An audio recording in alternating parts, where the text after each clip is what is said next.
very good morning to all of you. I am Miss Neha Chaturvedi, a teacher by profession and by heart, and I welcome you to my YouTube channel Gyanmath the temple of knowledge. So आज मैं आपके लिए लेके आई हूँ NCERT series का एक नया part जो कि है क्लास 6 का क्वेश्चन आंसर का पार्ट है, एनसीईआरटी सॉल्यूशन है। ठीक है, सो लेट्स गेट स्टार्टेड।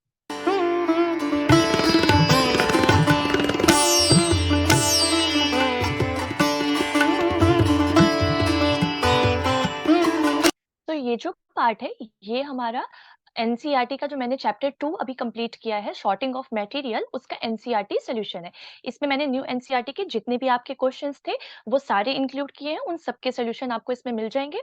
साथ ही साथ इन सॉल्यूशंस की वजह से मैंने जो आपको चैप्टर एक्सप्लेन किया था उसका आपका रिवीजन हो जाएगा। आपको खुद साथ साथ सॉल्व करते हुए चलना है। आप इससे ये टेस्ट कर पाएंगे कि आपने कितना आपको लर्न हुआ, आपको कितने कंसेप्ट क्लियर हुए, आप सारे को आंसर्स दे पा रहे हैं कि नहीं दे पा रहे हैं। ठीक है, so let's get started.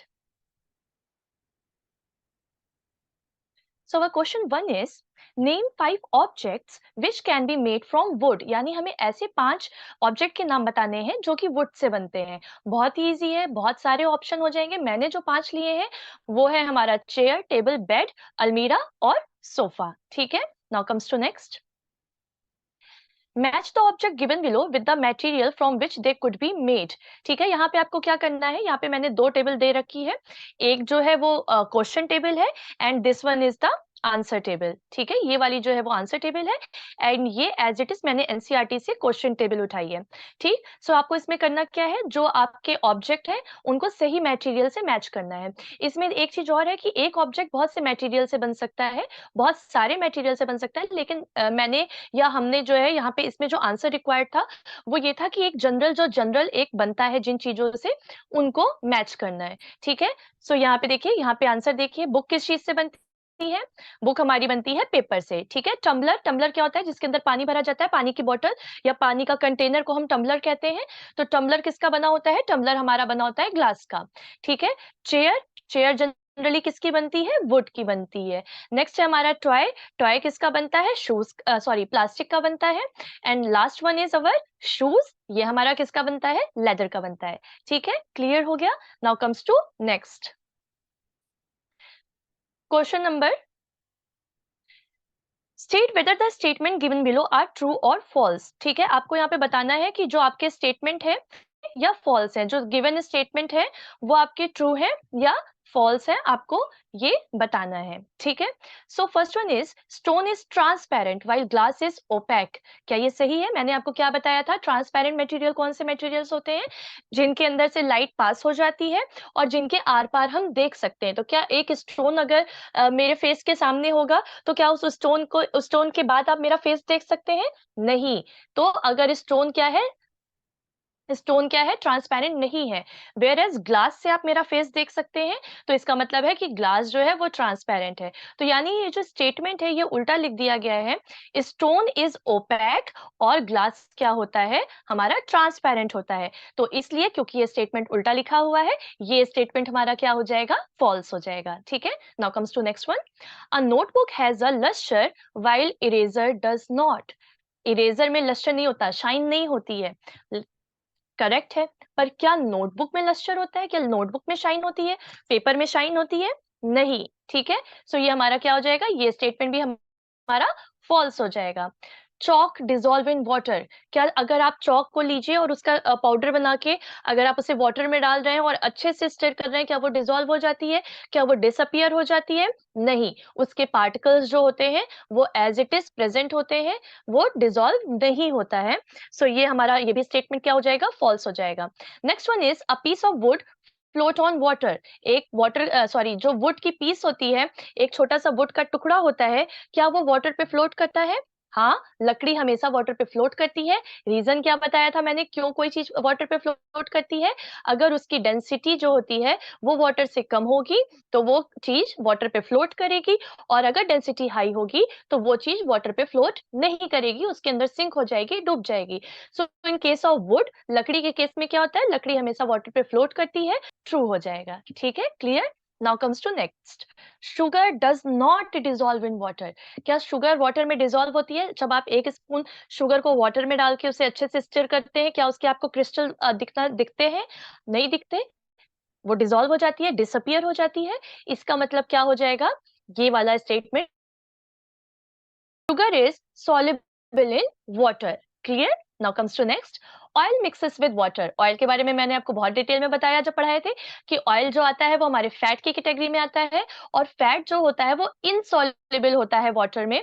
So oil जो है वो वाटर में कभी मिक्स नहीं होता, वो वाटर के ऊपर एक लेयर बना लेता है। किसी भी टाइप का ऑयल हो, चाहे वो केरोसिन ऑयल हो, चाहे वो कोकोनट ऑयल हो, चाहे वो पीनट ऑयल हो, अगर कोई भी चीज़ जो फैट की कैटेगरी में आ रही है, यानी हमारे जितने भी ऑयल्स हैं, चाहे अगर आप घी को लीजिए, जो शुद्ध देसी घी होता है, उसे भी अगर आप मिक्स करना चाहेंगे, क्योंकि वो भी हमारी फैट की कैटेगरी में आता है, तो वो भी वाटर में मिक्स नहीं होगा।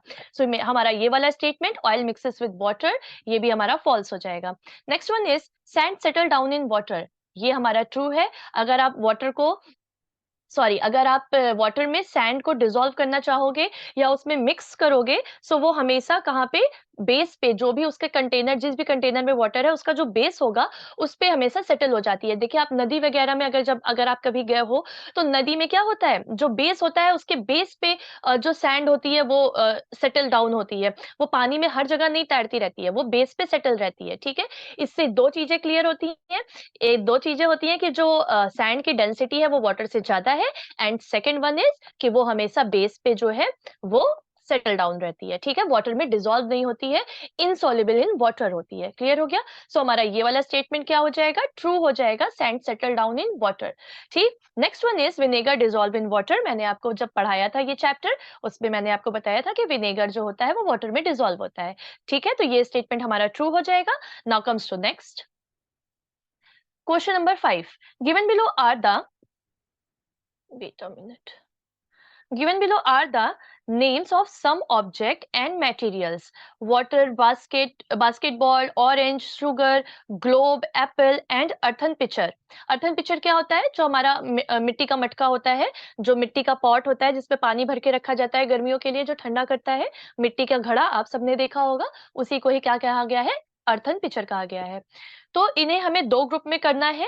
पहले इन सारे ऑब्जेक्ट को हमें करना है round shape and other shape, यानी राउंड शेप के जो ऑब्जेक्ट है उनको एक ग्रुप में रखना है, और जो अदर शेप के ऑब्जेक्ट है उनको अनदर ग्रुप में रखना है। ठीक है, और सेकंड वन हमारा क्या है? ईटेबल एंड नॉन ईटेबल, यानी वो ऑब्जेक्ट जो हम खा सकते हैं उनको हमको एक ग्रुप में रखना है, और जो ऑब्जेक्ट को हम कंज्यूम नहीं करते एज अ फूड मटेरियल, उन्हें हमें एक अलग ग्रुप में रखना है। क्लियर हो गया question? Now comes to solution. यहाँ पे मैंने दो टेबल बना रखी है।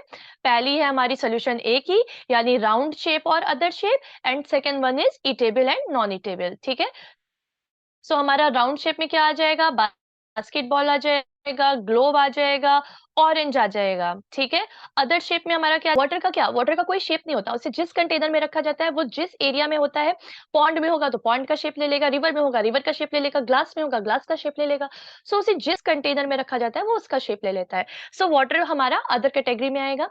शुगर, शुगर जो है वो क्रिस्टल फॉर्म में होती है, उसका कोई राउंड शेप नहीं होता, वो क्रिस्टल फॉर्म में होती है। सेम एज एप्पल, एप्पल को आप राउंड कैटेगरी में रख सकते हो, लेकिन वो प्रॉपर राउंड नहीं होता है, इसलिए हमने उसे इसलिए हमने उसे अदर शेप्स में रखा है।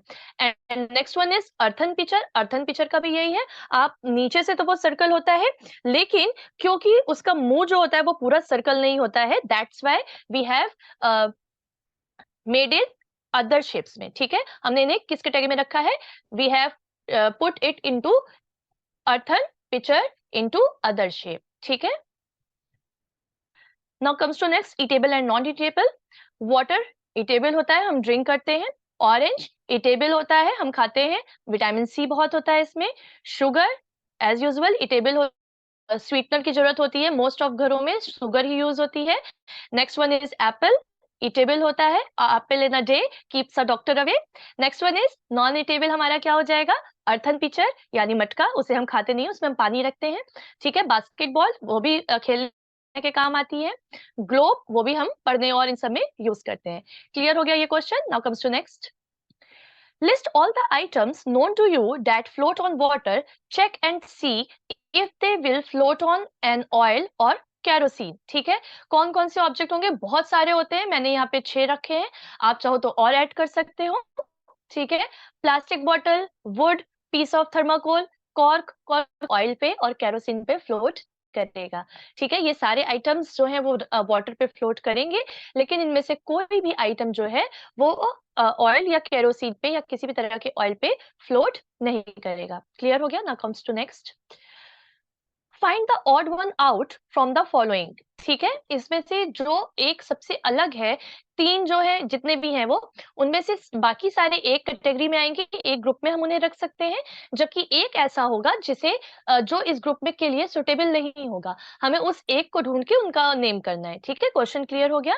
First one is chair, bed, table, baby और कपबोर्ड। ठीक है, इसमें ऑड वन क्या होगा?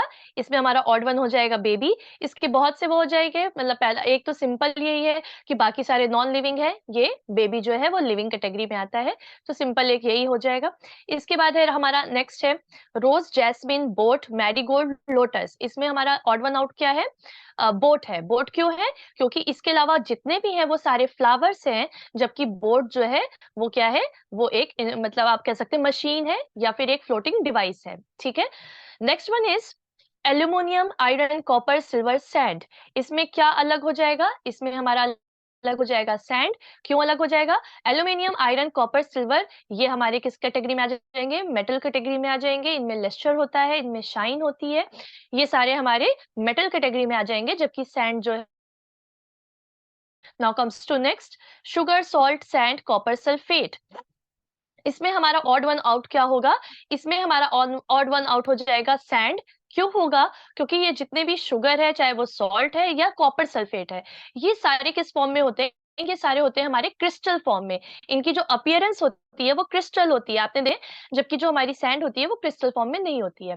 ठीक है, आपने देखा होगा जो शुगर होती है वो क्रिस्टल फॉर्म में होती है, same as salt, same as copper sulphate, ये सारे हमारे किस में होते हैं? क्रिस्टल के जैसे चमकते रहते हैं, शाइन करते रहते हैं क्रिस्टल की तरह, क्रिस्टल फॉर्म में होते हैं। इनकी अपीयरेंस कैसी होती है? क्रिस्टल वाली होती है। लेकिन ये जो सैंड होता है हमारा, वो क्रिस्टल फॉर्म में नहीं होता है, आउट हो जाएगा। क्लियर हो गया? Now comes to next. ये आपका एक क्वेश्चन एनसीईआरटी का मिस हो गया था, क्वेश्चन नंबर 2। सो ये वो मैं यहाँ पे सॉल्व करवा दे रही हूँ। Select those object from the following which shine. आपको वो ऑब्जेक्ट चूज करना है जो कि शाइन करेगा। ग्लास बोल, plastic toy, steel spoon, cotton shirt. इसका आंसर क्या हो जाएगा?